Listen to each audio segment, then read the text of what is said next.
Well, it has been fully, officially announced. If you don't know what I'm talking about, well, watch and find out.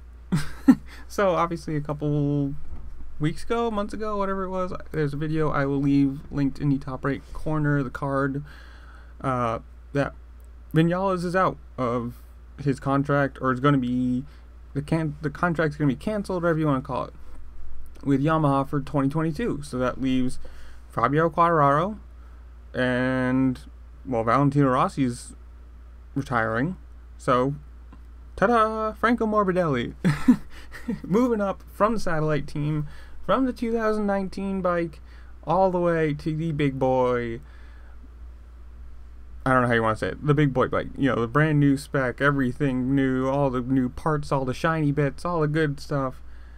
It's great. And, where am I reading this from? It's from, motorcyclenews.com, or motorcycles.news, whatever. And it's a super quick article.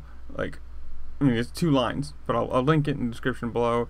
Blah blah blah. Apparently he also has a contract, or Morbidelli has a contract with Petronas Yamaha until 2022, to the end of 2022.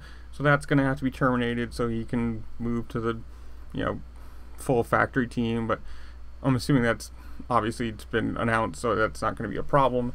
And now you've got Petronas with no one.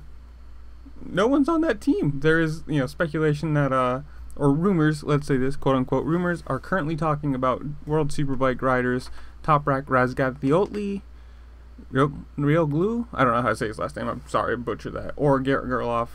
So, personally, I don't know how it's going to work, but I know MotoGP is like the top end of everything, but personally, I like the racing on World Superbike better. It's closer to me. But yeah, it's kind of neat for Morbidelli, who's been kind of the second fiddle for a while. Like, you had what's his name? You had Quartararo move up. You had Rossi move down. Rossi's still on on a new spec bike, and Morbidelli's been stuck on the 2019, the old bike, old spec, old parts, and everything like that. So it's going to be neat to see what he can actually do, considering a couple years ago he was super fast, like right up front, winning, challenging for wins, podiums, all that kind of stuff. So on the full factory, brand new everything, I hope to see him actually do pretty good, or do well. But tell me what you think in the comments below. Are you excited for this move? Do you care not for this move? Do you think somebody else should have gotten the ride? Whatever it is, comment down below. As you're scrolling by, hit the subscribe button, the little thumbs up for a like, and the little bell so you know when I'm posting more content, and I will see y'all later. Peace.